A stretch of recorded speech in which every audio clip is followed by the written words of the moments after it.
Good evening, everybody. Dr. Jeff here. Another, I think, our 21st episode in Adventures in Truth. Woohoo! Welcoming everybody out there in podcast land or YouTube land, wherever you are. Nice of you to join us.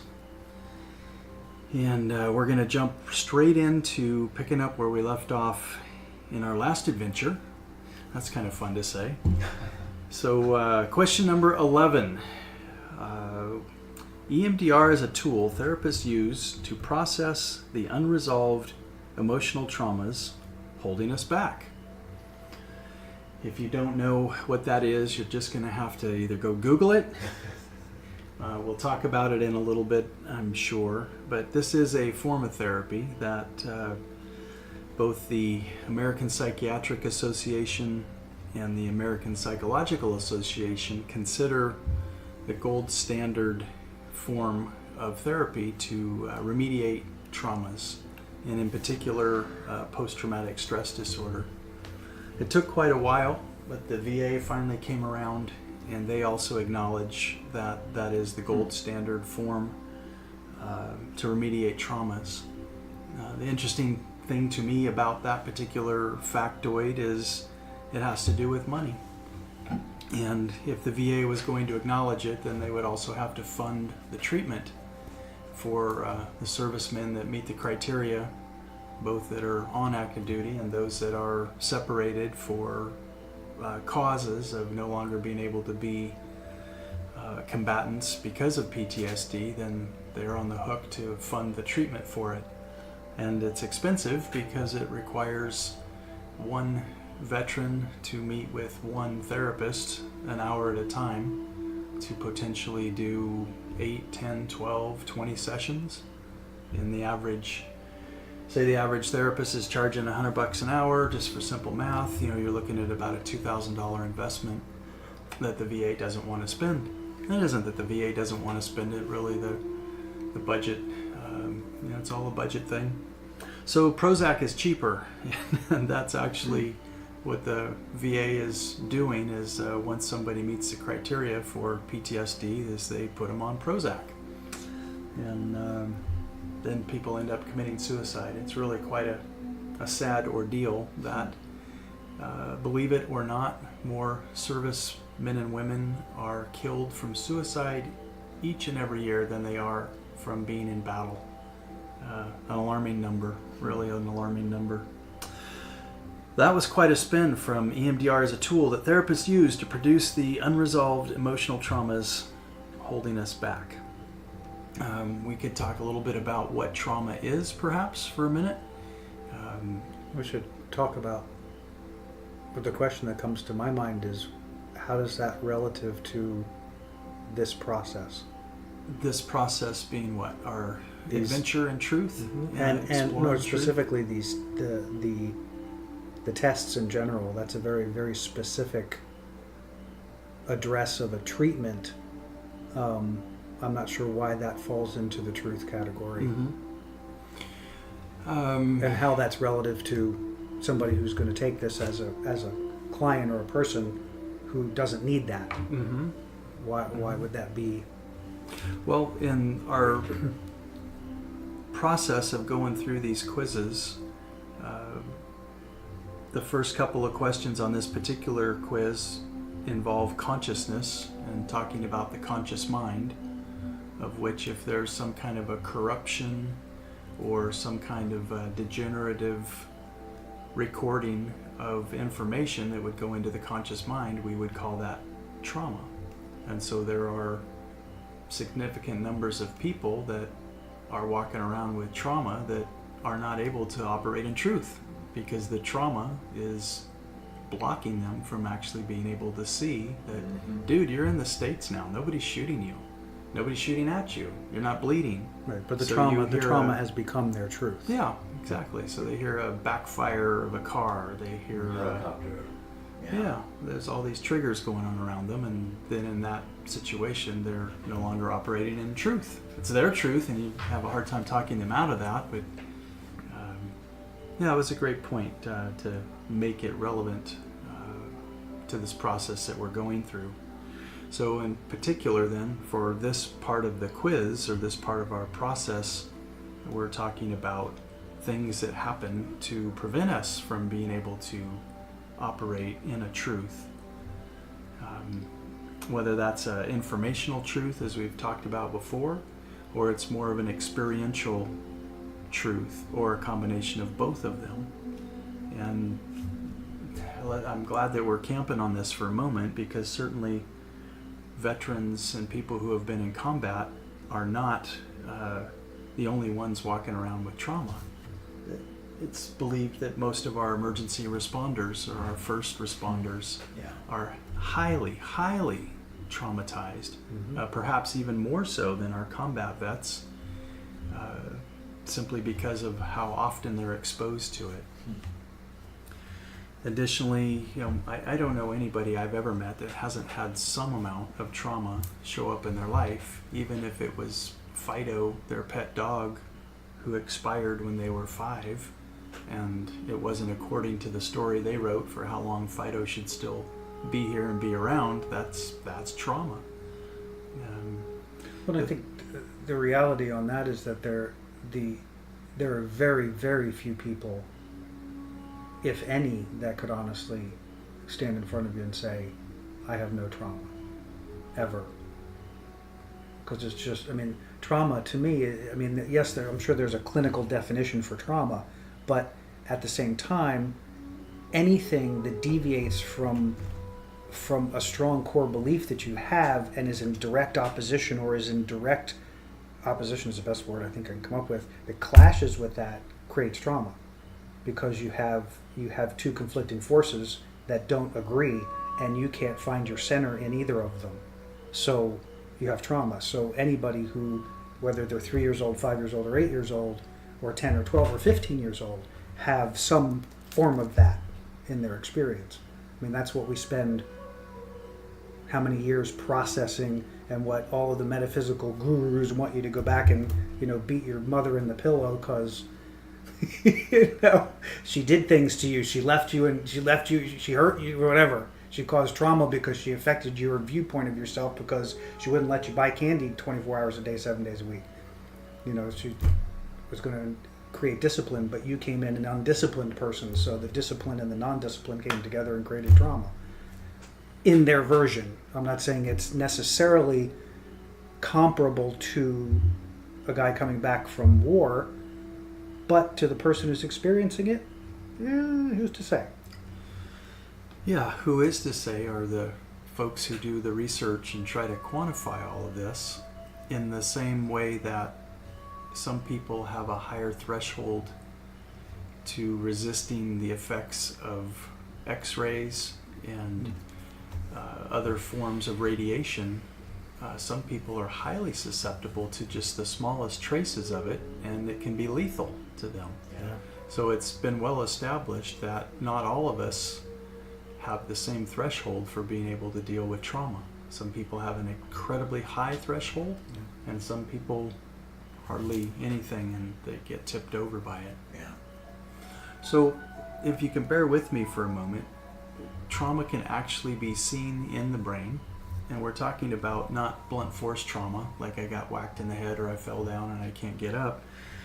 It's the frequency that memories get stored in that actually show up in SPECT scan imaging and other forms of imaging, that you can literally see it. Is that the stuff that Dr. Allman uses? Yeah. So Jim's referencing Dr. Amon's work up at the Amon Clinic in Newport Beach and some other places around the country that has been able to, for fairly low cost, talking about maybe $2,500 getting a SPECT scan done. Insurance will pay for some of that, to actually show, in fact, that, there's an overactive part of the brain that is resulting from these experiences that you've had, where we think right now that the threshold is somewhere around 20 hertz, that if you are having an experience that your brain accelerates to 20 hertz and higher, that will be recorded and stored in the amygdala, thalamus, hypothalamus, those three parts of the brain, and it stays at that frequency, so that the emotional component that goes along with that experience is, at the very minimum, some form of agitation, irritation, anxiety, that there's something other than comfort and the ability to enjoy life that is there, and it stays there. The brain by itself does not remediate or desensitize that experience. It tries to, and that's why in last week's session we were talking about dreams, and some of the questions 8, 9, and 10 were involving dreams, and that's kind of how this quiz was written. Is it's like a stair-step process into why do dreams alone not take care of these things that we have that are called traumas. So that's what reoccurring dream themes are, that you have some kind of a conflict or a crisis that gets symbolized, and it shows up this year, and then 3 months later it shows up again, or 6 months later, or sometimes maybe it'll be a couple of years, but then it's like the brain tries to sneak it into the lineup for our dreams that night, and it shows up again. Oh, I had that dream where I was naked in junior high and I couldn't figure out the combination to my locker. All the kids were giggling at me. I'm not the only one who's had that dream, am I? Mine was always being in a show and not learning my lines. Yeah? Yeah. Mine was always that being there and not knowing what I was supposed to say. And standing there going, why don't I know what to say? And I'm supposed to say something, right? Yep. Is that part of the implication? Well, yeah, I have a speaking part, so I'm supposed to be interacting, and I should be giving back these lines that I've been given so I can have Right. this interaction. And look at you now, no lines. Can't shut up. And you just get to speak. Whatever you want to say, right? And we want to hear it. And we're all here to hear what we have Take to it say in. and share. All right. Let's go on to question 12. Well, before we do, I do read. Would you read 11 again? Because I still want to make sure. Okay, that I EMDR, which stands for Eye Movement Desensitization and Reprocessing, is a tool therapists use to process the unresolved emotional traumas holding us back or standing in our way. There's probably a whole bunch of ways you could have worded that. It's actually now considered to be a therapy. In the beginning, it was a tool that therapists used, but just like cognitive behavioral therapy or mindfulness therapy or even psychoanalysis therapy, that this EMDR has now been around close to 30 years and is considered to be a therapy all in of itself, for those that are interested in that. So there's a couple more questions that still talk about this that might satisfy Clarify why it's anything here. that you're Okay. wanting to ask more about. So once desensitized, traumatic memories shift from short-term to long-term memory. So this is kind of a fascinating thing. So each night, one of the things that dreaming allows us to do is housekeeping in the mind. It puts the tennis shoes with the tennis shoes and the boots with the boots, and kind of goes into the closet of the mind of all the events that have happened during the day, and it does some organization. And it moves things from the left side of the mind, literally, over to the right side, from short-term memory to long-term memory. And so the process of the eyes moving back and forth is much like that old icon on a computer when you would be moving information from one file to the other, and you'd literally see like the da-da-da-da-da as information, was symbolically moving from some part of your hard drive to another, or from one drive to another. So the analogy fits very, very, very well. But we want that information to move from one file or one drive to the next in an uncorrupted fashion. And in short-term memory, and at the traumatized level, that's corrupt information. So keeping it in short-term memory is actually one of the ways the mind is protecting itself from having that get into long-term memory and literally forever and always be recorded, and that being your new truth. So if we could stop for a moment and talk about the difference between short-term and long-term memory. And I'm just going to give the abridged version. But our short-term memory has the ability to house about 4 continuous days of information, 96 hours. That's on average. Some people longer, some people less. Now this information, the idea is that each morning you'd wake up with information that was important to keep in long-term memory, having moved it from short-term memory to long-term memory during the night. So that when you wake up, your thumb drive, for example, let's say it's a 4-day thumb drive, and you really want that thumb drive to move the information off of it over into the hard drive, so that, guess what, you can put more information from that day's absorption of all the information, all the events that have happened onto that thumb drive. And that can only happen if events are recorded on the thumb drive, short-term memory, at or below 20 hertz. If events are on that thumb drive above 20 hertz, they're not moving from that thumb drive through the process of dreaming. It's going to be there. It'll be there tomorrow, it'll be there the next day, the next year, the next decade. And before you know it, that darn thumb drive that has the ability for 4 days of continuous use, it's full. Or it's darn full. And it's definitely not defragged. You got shoes scattered all over the place and coats with the sweaters, and it takes a while to go in there and find your favorite ugly Christmas sweatshirt to wear to the party. And that gets frustrating. So a highly functioning short-term memory gets defragged every night, and it gets cleaned out from information that's not needed so that it goes over to long-term memory. So that's kind of a short overview of the difference between short-term memory and long-term memory. So if you looked at, like, if you think of a ladder as all the information that would go in long-term memory, and each step of the ladder being like a year of your life, in some cases people have missing rungs of their ladder.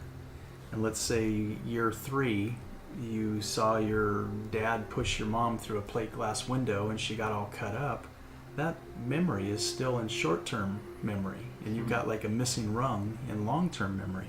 And every time you see a ladder, you don't consciously think of something bad's going to happen, but subconsciously and unconsciously there's something going on where you just don't like ladders for whatever reason, or plate glass windows, or blood. That's the same as the red ball thing we talked about. Yeah, we've talked about that a lot. So what's interesting is when a person goes and works with a therapist to do the EMDR therapy, the process of desensitization occurs so that that information drops from above 20 hertz to below 20 hertz, and then it naturally clears. Is that when you have your eyes closed and you're going through a process where you're looking at the event again, but you're looking at it now from the standpoint of I've been through it and I survived it. And then the information moves from short-term memory to long-term memory, and we can actually see that clear from before and after brain imaging. And then there's some other devices that we can use to actually see how people are not activated in their autonomic nervous system fight mode or run mode through a device that's really simple called the EM Wave or the personal coherence monitor. You can actually see this happen. I get to see it happen on a daily basis, so that we can see that that's out of the way. So does this now seem a little bit more relevant to the topic of truth, that you wouldn't have corrupt or faulty information in the way? Yes.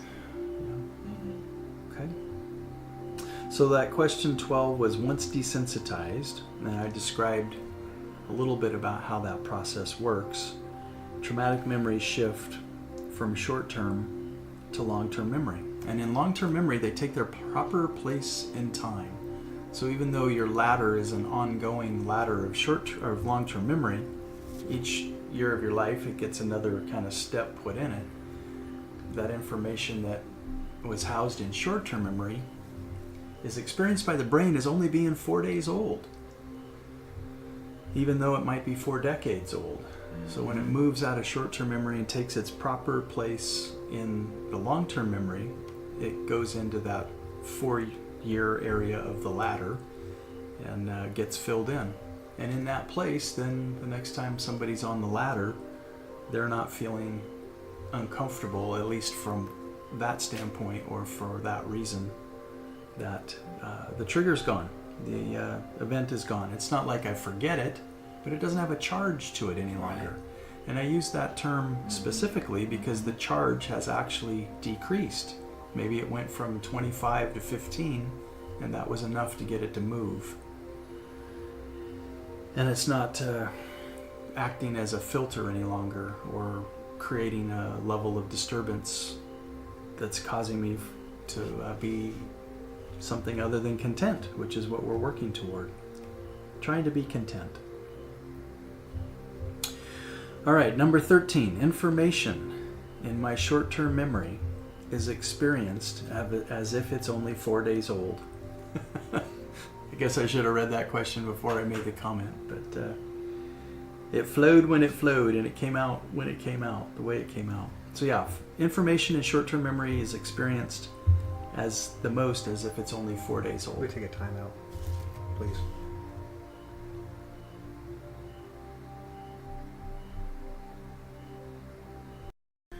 All right, somebody else do the introduction. Good evening, good morning, depending on where you are. Welcome to Adventures in Truth.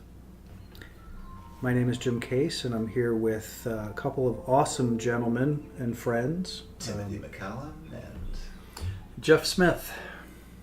And we're here for another amazing evening of riffing and conversation and just generally diving into our experiences of truth and the adventures that we have uncovering and diving and talking and finding clarity and all that good stuff. So we generally like to come at this looking at what we've brought in for the week, and we had an interesting experience tonight.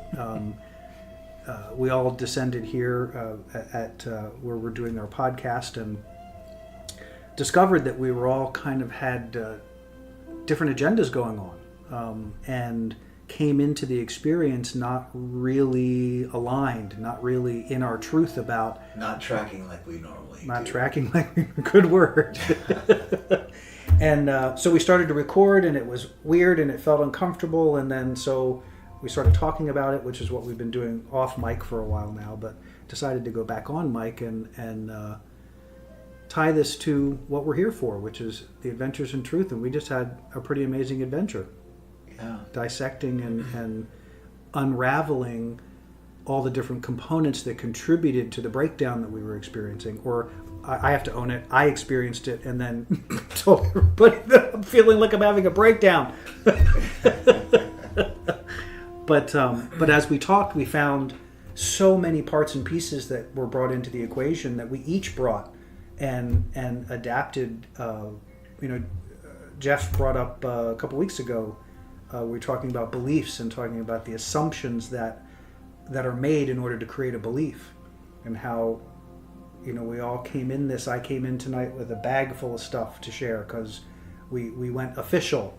We are officially have a YouTube channel with stuff on it and things we can share, and it's like a destination. And that stimulated for me because I'm a very kind of structural guy, that I was suddenly wanting to think about the structure of what we were doing, and so I brought that kind of laser energy into this and laid that down without ever even... I think I came in and I hugged Jeff and I hugged Timothy and then sat down and Jeff pushed the buttons and here we were going. So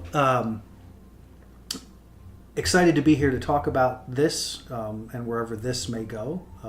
But y'all have anything you want to contribute thus far to? Yeah, I think we wanted to let you guys know about our process of how we began to be more transparent with one another and get to our, like Jim said, our own adventure in truth tonight. But we were coming at this thing a little bit differently. I host this podcast at my house each week. And Beautifully, by the way. Oh, thank you. I'm happy to do it. But I had some unexpected family in town, and I thought I'd kind of get a jump on things and have the normally when they get here at 7:30, I'll start making tea, and I'm just kind of finishing up with my day, and we linger and chat and have this nice warm time in the kitchen. And I tonight realized how much these gentlemen look forward to. We were cast out of the kitchen. Yeah, I know. So when they get here, I've already got the tea made, and it's on the table, and I think I'm being efficient, and I thought I didn't realize I was that late. He had time to make the tea and do all this already. I didn't realize it was that late. Yeah, I didn't. So my attempts at being efficient that's not a normal thing for me. And so I think that was making waves and splashes that were a little off-putting, and as Jeff put it, creating this very bizarre perfect storm of all these other little incantations happening at the same time. But we wanted to share with you our process of peeling not really a conflict, but just a little bit of an anomaly in our energy. We all care about each other very much, and have no reason to have difficult feelings or hard feelings with each other. But we sensed that something was off, and we had a really lovely discussion about it. And I think we all feel a lot better having done that. And this is where the rubber meets the road in our world. I think that more of this type of dialogue, or trilogue, or whatever this was, really does, it's necessary, and I don't think we're really taught how to do this, and it can be uncomfortable, and feelings can get hurt, and people can run amok, but I really like the way we handled this, and we wanted to share a little bit about what that looked like. So yeah, the perfect storm started for me tonight when I walked in the door, and Timothy's in preparation to go on a dive trip, and he cut all his hair off. And I'm looking at this guy who I don't recognize with no advance warning or anything. That was like, the guy that I saw last week had hair. The guy I saw this week doesn't have hair. So that was step one. And there was what a little did you do bit to your hair? Yeah, was the question. Yeah. And I offered that in jocularity and humor, but it wasn't taken that way. Because it was the 27th time he'd heard it. Probably, yeah, something like that. At least that was. I took it in good spirit. I thought it was funny, because you got a haircut too, but I just went a little more extreme. I buzzed my head on Saturday myself. Go ahead. And as Timothy already described a little bit, the process was kind of ushered right into the room that we record in. And I'm setting equipment up, and normally that happens 20 or so minutes into our get-together. And then, as Jim mentioned, we are a thing now. The Adventures in Truth is on the YouTube channel, and we have our own channel, and so we have a little discussion about all these 20 episodes that we've done before, where we loved doing it and still love doing it, but it's a thing now. And so it added a little bit of energy, having to make some decisions about some of the technology stuff of buying a URL and getting a web page done, and just all the business sorts of things that we don't really talk about, because there really hasn't been much to talk about. We've hinted about it and played with it here or there, but and it's not stuff we enjoy. At least I'm speaking for right. It has to be done, and Jim Yeah. jumped on that grenade and took that on and did it, and did a great job in Yeah. a really short amount of time. Thank you, Jimbo. Pleasure. But that brings another level of energy or focus or distraction or change. I think change would probably be the best way I could describe it. That just had another aspect of change to it. Jim's also getting ready to move, and I'm gonna miss him terribly, and I'm actually selfishly not looking forward to you moving. I'm going to miss you tremendously. Your hugs you. and just smiles and energy right here in front of us is not something I'm looking forward to. It's only Colorado, so it's not far. Not far. Yeah. Well, it is. It's 1,000 miles, but that's So that's going to require us to explore how to keep him included in our posse. And, there's a little bit of angst of, is there additional equipment that needs to be purchased, or just, that techno stuff that I don't really enjoy doing, and I guess none of us really do, but it has to be done. Timothy's getting ready to go on a trip, as I already mentioned. So there's just a whole bunch of things going on tonight that created this perfect storm of some unpleasantries actually came out of my mouth, believe it or not. I know some of you listening to this won't have a hard time believing that at all. But and it surprised me because I haven't gone there before with these two guys. So it was like, isn't that interesting that that's showing up here? And then there was a pushback, and then we kind of just like pushed the button and jumped straight in where we left off on our quiz that we're going through tonight.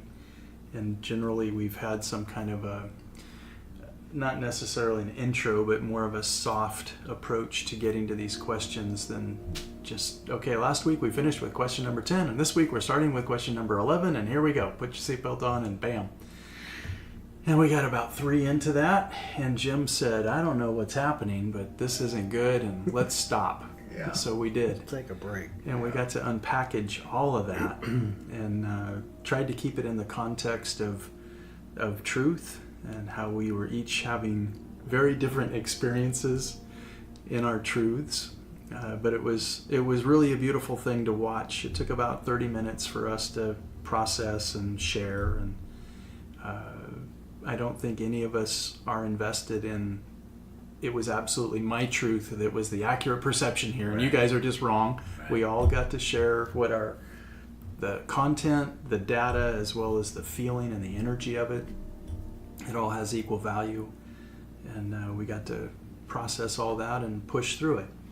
And then as we were talking about it, it's like, well, gosh, we should have had the record button going during that time. So we're not necessarily remanufacturing that, but we are definitely pushing a little bit further into it right now. Oh, I guess it was actually all recorded. We have a couple of recording devices going. Sweet. So That'll be fun. Perhaps we might be brave enough to put that out there. I don't know. Because it's really real. I mean, it's like you talk about being authentic and genuine, and maybe even hearing the toilet flush in the background. We did that. So that's my musings and ramblings about.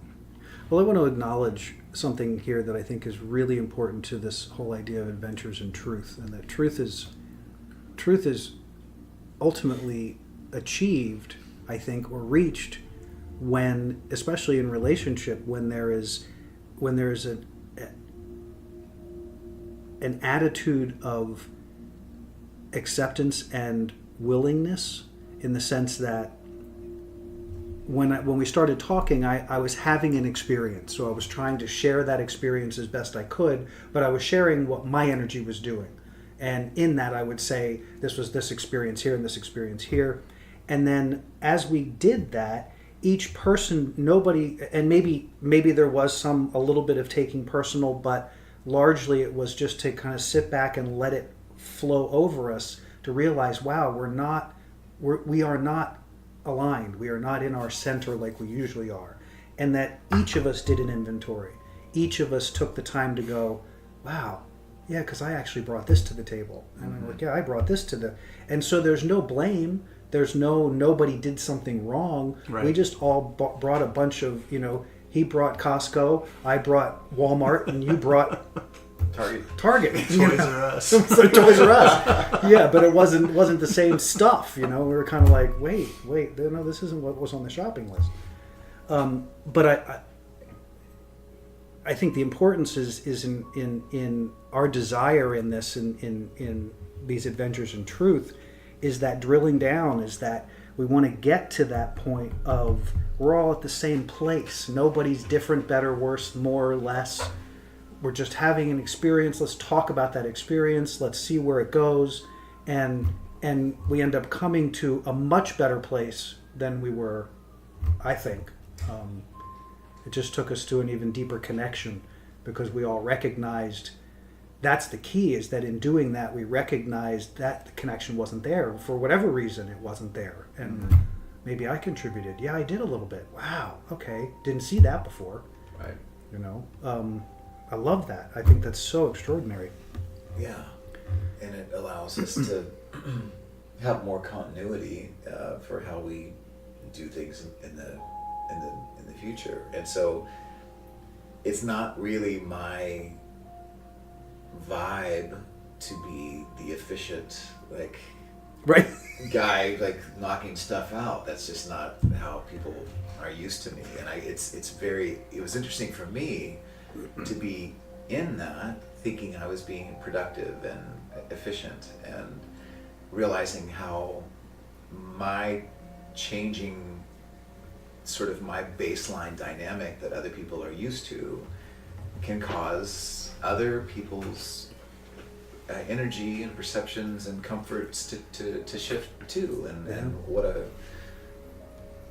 lovely reflection for me, in my desire to have more wisdom about how to be the best. I love hosting. I really take a lot of pride in hosting, and it's I'm grateful for the feedback and the understanding of the importance of me keeping a certain kind of consistency, even with maybe some new requests. Keeping certain things that I didn't realize were vital to the core. You mean like you being you is vital to the core of this? That sort of Yeah, thing? yeah. No, Yeah. I'm saying it sarcastically, but Yeah. I'm thinking the same thing. It was like, wow, how easy is that to happen? Yeah. Like, and we do this, we've done 20 of these. Yeah. And yet here we are. Yeah. Like, because there was a point where I thought, it might be better for me to forego tonight. People in town, lots of unexpected stuff I wasn't counting on, and then I just thought, I don't want to cop out. I owe it to these guys. I owe it to myself. I like the idea of, and I know as much as we'll be able to be effective in what we're communicating to our audience, it's going to be a different animal it's just going to be a different animal not having you in flesh and blood in this room and at this table. So, I that was in the forefront of my consciousness, saying, pull it together, make it happen. Just we're on limited time. Yeah. And what I didn't share with you guys is that we have our very dear friends came in today, and Michael is with them at dinner and a show. Oh, that nice. that I forego good for you. to come here. Good for you. Because for me, this was way more important to me in the limited time that we have face to face than going out and drinking and having dinner, because I can do that anytime, and they're here for a week. So, but it was an interesting conversation with my spouse, because it was just assumed I would go to the show because we love the show, and I'm like, no, go have a good time, love you, but I got this to do. But there's something really important, and I don't want to make it bigger than it is, but there's this microcosm, macrocosm thing that it keeps running through my head about this idea of how we create beliefs, the assumptions we take into every experience that we have, and that there's an expression that the guy who started High Brain Living, Dr. Cotton, would say that I just loved, and that was that you can't judge it has to do with the conversation that's going on in your mind versus the conversation that's going on in my mind versus the conversation that's going on in, I'm saying to Tim and to Timothy and to Jeffrey, that we all are, whatever the conversation is filtered through our own experience. So you can't assume that the conversation is the same conversation when you're trying to help people understand, or you want to give understanding, or you want to understand somebody else, if you don't understand the underlying story, which is why context is so important. Mm-hmm. That context then helps set the tone for what's being communicated and alleviates the assumptions, because context then takes assumptions and says, this is the structure of this conversation, or of this dialogue, or of this interaction. And I just, there's something really powerful about this to me that has a much broader application. Yeah. I think, to what we're doing, why we're doing it. Mm-hmm. One of the things that I noticed in some of the retreats that I've been a part of, and just doing like emotional clearing, soul clearing kind of stuff, is that when we would get together, we would check in and just say, something to the effect of how I'm doing today is, and just allow, like, wow, I drove here, there's a lot of traffic, a guy cut me off, and it was just, it was a crazy day, and I'm just still a little rattled from that, or I got a call about my ex-wife, or, my dog's really sick, whatever the case is, just being able to check in and say how we're doing. And, I even thought it'd be nice for us just to have some meditation, just like some breathing exercises together, and settle into what? No, we call that kitchen time. Okay, yeah, right. Yeah. Not at all meant to be snarky. No. I get you. But just having an opportunity to just see which way the wind's blowing for each of us, and I think when we are able to acknowledge how we're feeling, and that has a certain level of validation, I think we all get a lot more traction a lot quicker, and I'll be sure and do my part in making sure that we have that time, and it's not just about, and part of my intention about this is that Jeff has this really incredible test, our quiz about truth, and it sits on the table while we're all talking, and I'm not someone that really looks at papers at all. So I kind of felt like, hi, I'm gonna make some tea, and I'm gonna focus a little bit more on getting this thing knocked out, and I was not paying attention to what's been working, and the beautiful flow that we just seem to riff and find our groove with. So what was kind of me thinking that I was going to be helping out the cause was actually causing some waves in the cause, and isn't that interesting? And I think that's where a lot of relationships can have the best intentions. If people aren't really identifying with what they're feeling and getting into conversation and airing stuff out, I think it can be a little bit. You guys aren't mind readers, and nor am I, and I could have done a better job of letting you guys know where I was coming from. And may I? Yeah. Push in a little bit? Please. It's not even a push in. It's just because my version of clarity is you had an entirely different agenda going. Nothing bad or wrong about it. Yeah. But the reality of the bottom line is your mission was to go be with your family. So everything that occurred after that was about being with your family. It wasn't about us.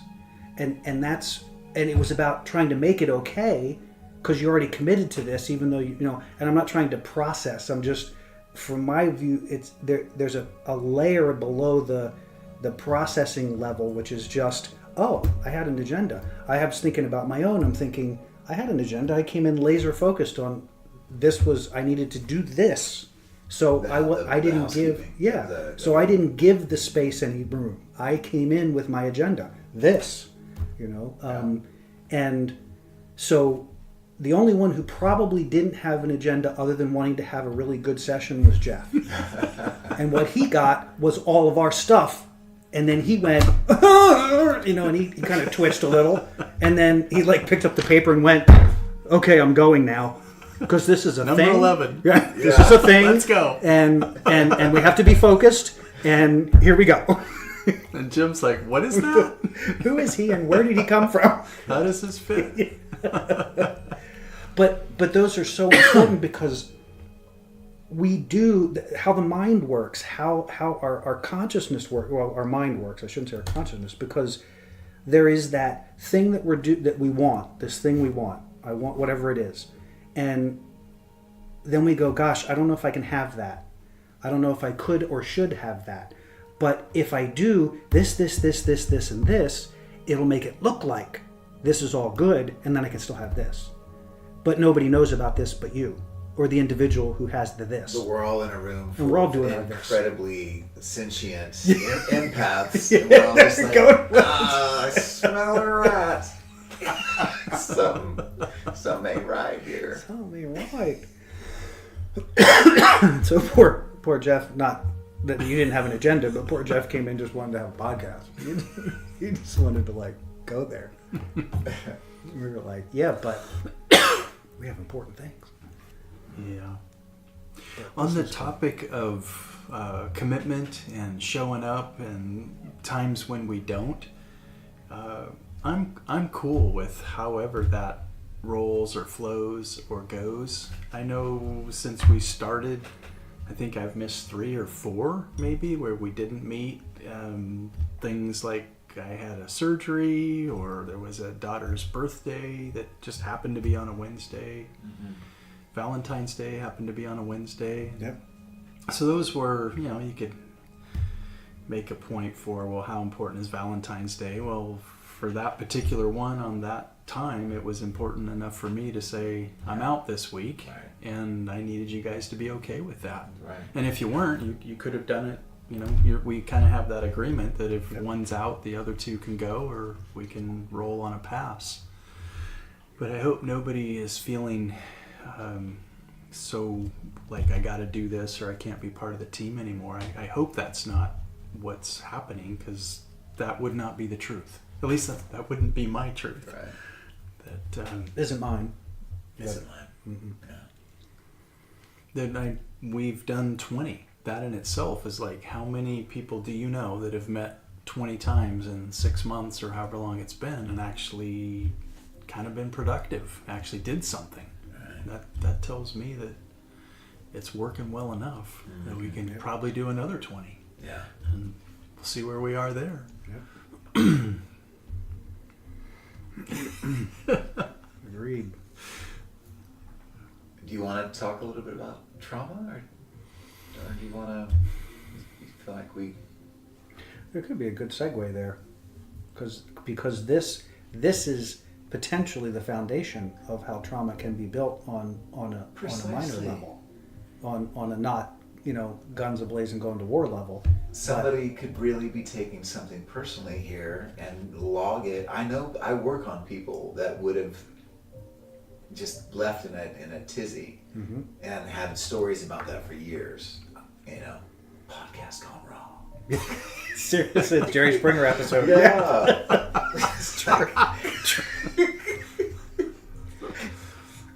Your bird wouldn't have a window to hit any longer because there was a chair thrown through it. Right? Problem solved. Yeah.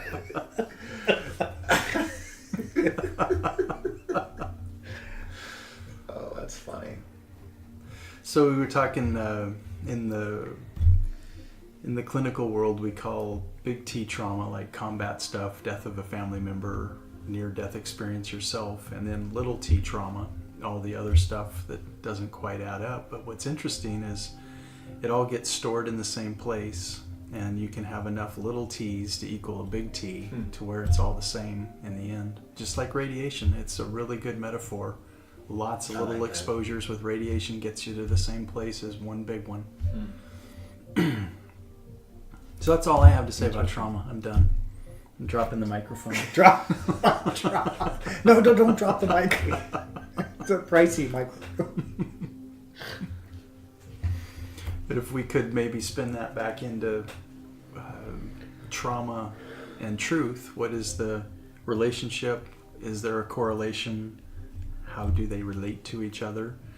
Well, you have to. We go back to capital T, small t. Mm-hmm. Capital T truth is, to what Timothy's point was Truth or trauma? no truth. Okay. Well, because she shifted Okay. the gear back to truth. Gotcha.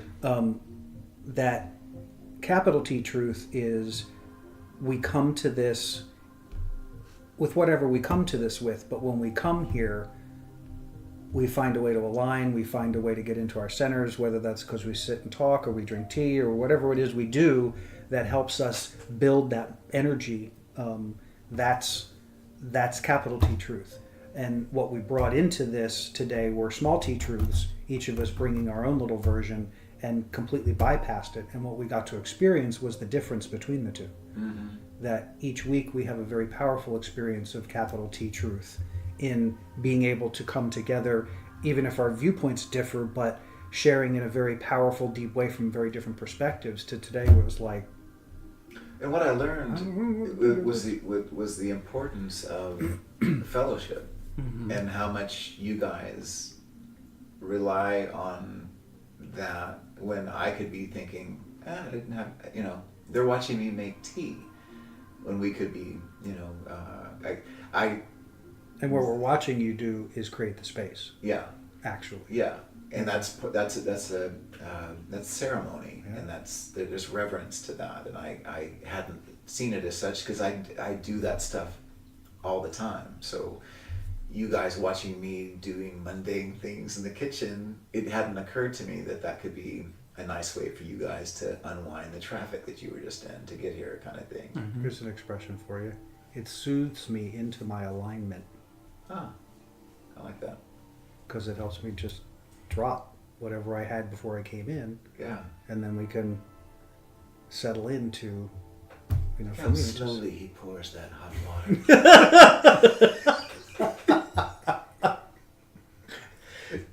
but this has come up a lot recently, which I thought was very interesting. Michael and I were talking about this with regard to our move. Michael is he's a Gemini personality, so he just loves his research. And he has been researching everything Denver every day since we talked about it. And I mean everything he can read about anything that has to do with if it starts with a D, he's looking, it's like he's all over it.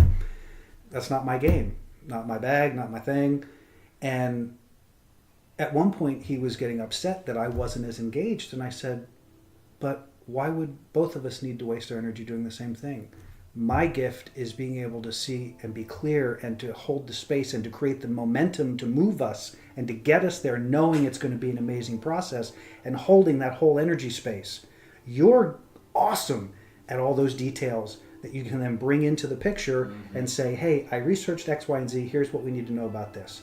And that I can honor useful. that Yeah, right. in him as much as I couldn't do it. I guess I could if I had to, but it's not my interest. But similarly, that we all bring, when you show up with you, what you do is create spaces. What you do is bring all this amazing energy. I'm a very structural person, so I can spend 2 days on YouTube and enjoy the hell out of it. It wasn't painful for me to do that. I was buzzing my brains out. I was having a great time. Yeah. Because that for me is, I'm watching it come to reality. I'm watching the creation come to life. We've been doing this for 20 weeks and it's been this nice thing and it's great. And all of a sudden I'm getting to sit there and go, it's a thing. It's alive. Oh my God, look at that. It may not stay this way, but wow, it's a thing. We did this, and wow, and you bring the focus of the overall. You started this. You brought the energy together so that some of the material is driven from the depth of your experience. Jeff, sorry. Yeah. The depth of your experience, which helps to inform where we take some of this stuff. And it's remembering that every juncture of the way, that the gifts that we have are there because that's what we bring. That's how we show up. And when we show up, amazing things happen. But when we don't show up, not so amazing things happen. Or amazing in different form. How's that? Different kind of amazing. not preferred, maybe? I don't know. So it's all good stuff. For me, the ability to flow in what I would call the spirit or the chi or prana, or just to get into the space of a conduit, being a conduit of knowledge and wisdom that transcends just what I know or just what I've experienced, where somehow there's really, to me, supernatural or divine or mystical, whatever floats your boat on describing that I cannot just turn on and off like a light switch. Mm-hmm. We witnessed that tonight. That was me trying to force it on in a short amount of time that I wasn't ready for, and I wasn't digging it. I was going to do it, but I wasn't. It just wasn't the norm. Yeah, that's the same soothing into your alignment. And there's times when all three of us are in that same place together, mm-hmm. and it's really cool stuff comes out of it. I listen to these things afterwards, going, "Wow, these guys." They sound like they know what they're talking about. Where did that come from? You know, just some really good stuff. Yeah. And so there's this place, I don't know what else to call it other than a place, a frequency, a resonance or something, to where, for me, I have to be, I want to say all here, but as much as I can be here, I'm here. Without regard to whatever else is happening outside of these walls right now. It's almost like it doesn't exist. Yeah. And that really bitchin' stuff for me happens when I can get into that place. Mm-hmm. And that is what happens as we come in and take our shoes off and walk in and sit down and give hugs, and we watch Timothy make this amazing tea, and we just kind of, that's just a natural flow to get us in here, get the equipment going, and then the zone, it's there. The energy is there. Yeah. And I know I may have mentioned once or twice before that when performers, in particular comedians, work together, they have an agreement that whatever shows up for them, they're going to go with.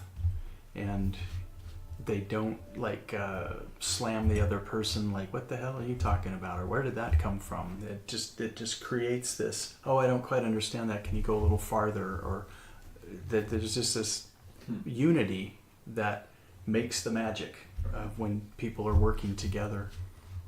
And I think that we may have tried to force that tonight, because, hey, we've done 20 of these. Clearly we know how to do it. And lost sight of the energy behind it, and maybe just got into all you got to do is walk in the door and put the microphone to the iPad and hit record and let's go. And maybe by the time we get to 40, we can do that, or 60 or 100, maybe. I don't know. But that wasn't the case tonight.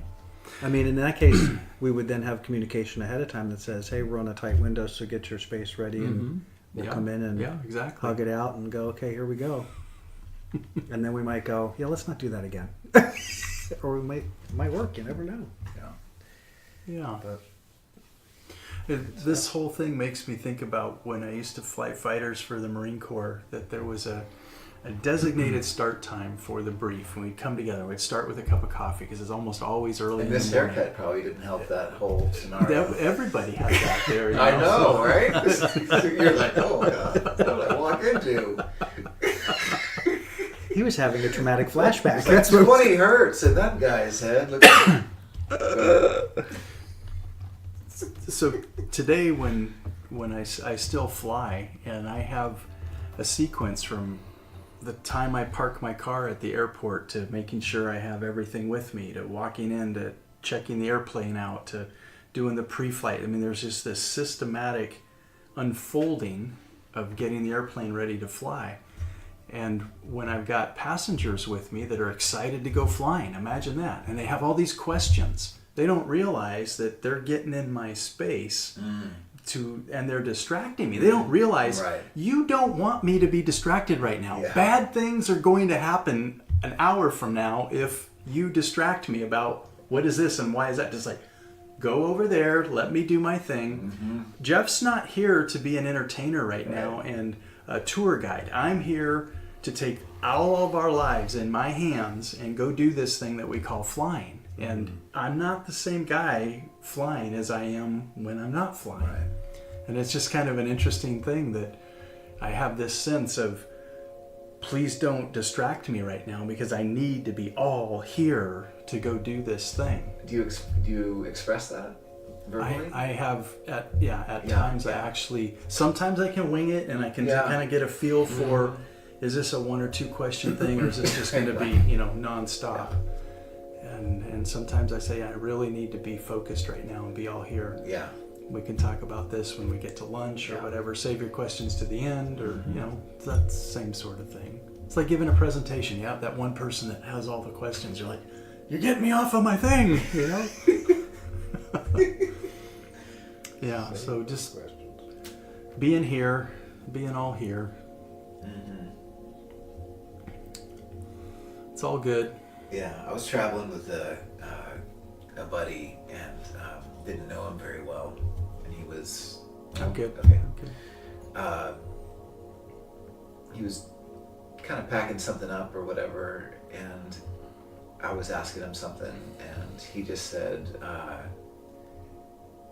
in a very sweet way, just kind of sharing information. He just said, he goes, brother, I am terrible at multitasking. And I'm just really good at getting one thing done at a time. And that's all he had to say. And I understood that if he was thinking about doing something, some people are really good at that. And so I usually ask people before I start, if I'm excited about something that's kind of mundane to them, I'll just ask people if you good at multitasking? Do you mind if I ask you a couple of questions? Is now a good time to kind of check in on that end of it? Has been really, really beneficial for me. And then hearing it clearly described by someone else is, it's those little things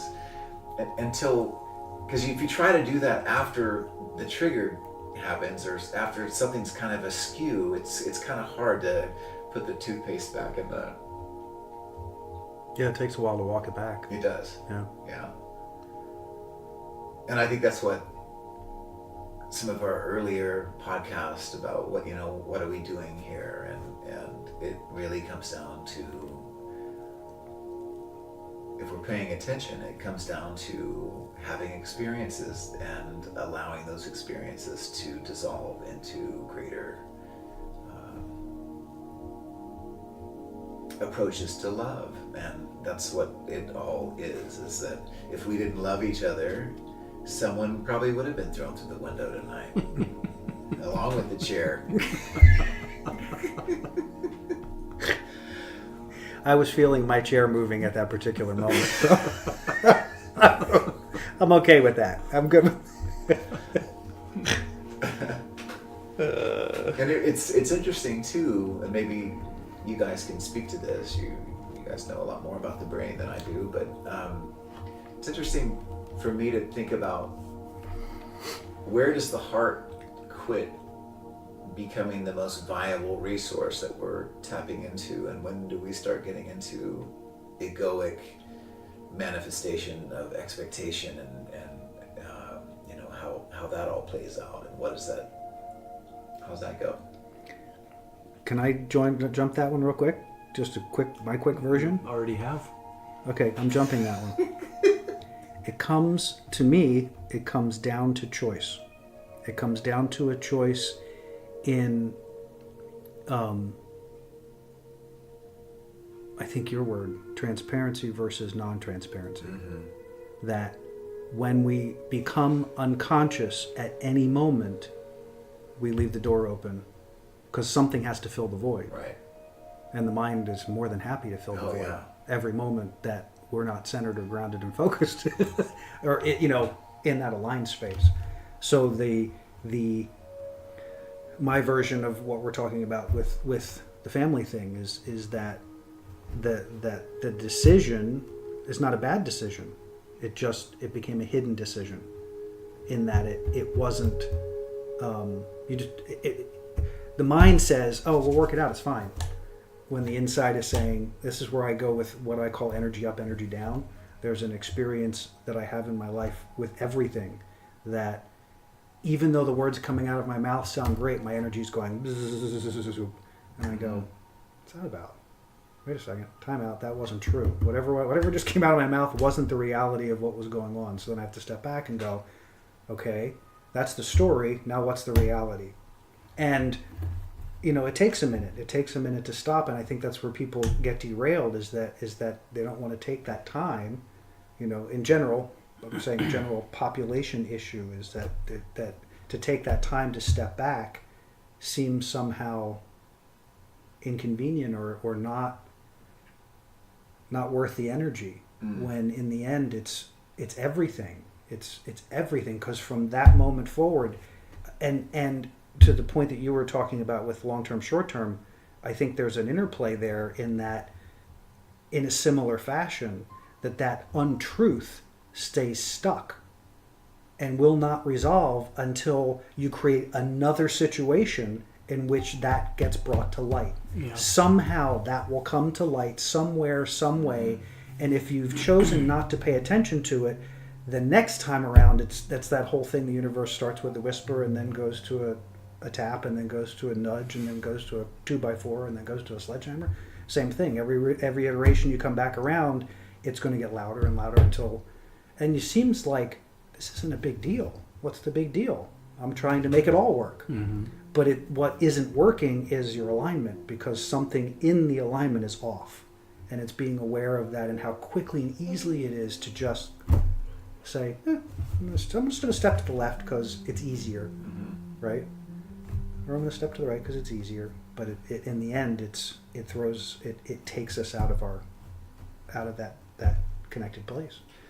That's my experience. Yeah. I'd love to hear your more clinical version if you have one. I actually was going to just try to keep it really simple and say it's just something I feel my way through. Mm-hmm. It either feels, it's either love or it's not love. Yeah. When we started tonight, I was hoping that what was not love, that I had a part in, would have eventually gotten there, and it would have taken a while.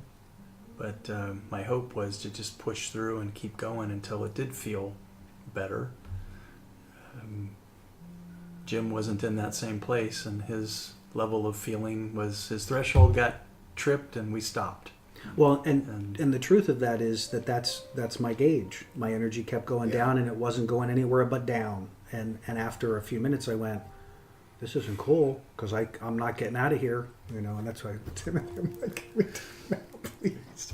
But I love that. It's the most effective and consistently effective manager of energy. Whether you call it energy up, energy down, whether you call it love and something else. I just call it energy up and down because there's a distinct experience of the energy's either dropping or the energy's going up. And so that way, for me, with clients, it was never have to pick a charged word. It's either going up or going down, and that's a simple way to look at it. You don't have to equate it to anything other than, do you feel uplifted? Do you feel like you're melting into the earth? Which way is it? So for me, I've taught myself to follow a similar sequence, and it served me really well. And I'm very, very comfortable in my existence. And there are times when I think that other people have levels of stress and discord and things that I don't normally have. And so it's okay if I feel a little bit of that. And so there was a resonance of Jim's leaving, obligation to this, time is of the essence, and I'm not one to normally kind of get into really heavy structure like that, which takes me out of my authenticity.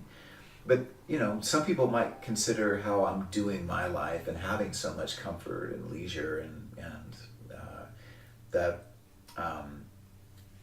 it's not a real. It's been told by certain people in my family that that's very selfish, very selfish way to be. And so I don't really buy that, but I'm willing to explore if there's any validity to that. And so I think tonight for me was me trying to push past selfish endeavor and do something more for the team, and just maybe tweak it in a little way that was getting out of my authenticity, which threw you guys out of your comfort in how you're used to me showing up, and part of why I'm part of the group, I guess. So so I guess at what point when you're feeling that spiraling up and spiraling down, is it just a discomfort because it's new? Doesn't matter. Okay. It absolutely doesn't matter. Yeah. I have found that every time I disengage when the energy is going down is a good thing. Yeah. Every time I engage the energy up, it's a good thing. It doesn't matter. It doesn't matter if it's taking a leak. Yeah. Honest to God, it doesn't matter. Yeah. If I'm sitting on the couch and I got to take a leak and my energy goes in the toilet, I'm not going to take a leak right then. I'm going to wait 5 minutes. Yeah. I'm going to go for a walk. I'm going to go get a glass of water. I'm going to do something. I'm very much, I live my life very similarly. Yeah. So did anybody teach you that, or you just figure that out? No, I just. What about you? Just.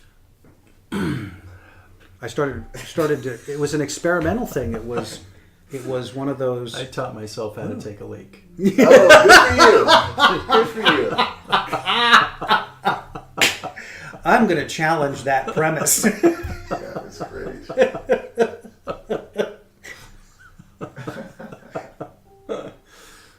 That's funny. Yeah. You guys want to put a wrap on this one for tonight? Yeah. This is good. We got to a good place. We did. Quite Maybe one of the better ones. Just in being authentic and willing to peel the onion, be transparent, and talk about real stuff. Yeah. Yeah. And our first official podcast as a real podcast. We had an extraordinary experience, and hopefully we got to share that with y'all in a way that is touchable, is usable, is experienceable, is understandable too. Yeah. Well, it was definitely not ethereal. But we definitely. And it wasn't anecdotal, it was real. We experienced it, and it happened. And so if you're listening to this and you're in situations where you're aware of your breath getting short, your thoughts getting frantic, that energy kind of driving itself down instead of up, you feel less inspired, just begin to simply notice what that feels like in your body, and just know that is part of our grand wisdom and intelligence of what we can make sense of in this lifetime. And we can really make a lot of things so much more simple when we tap into those feelings, and just begin playing with that. Simply notice. And thanks for your time. Thanks for joining us in Adventures in Truth. Adventures in Truth. Truth. Yeah. Night night. Good night, all.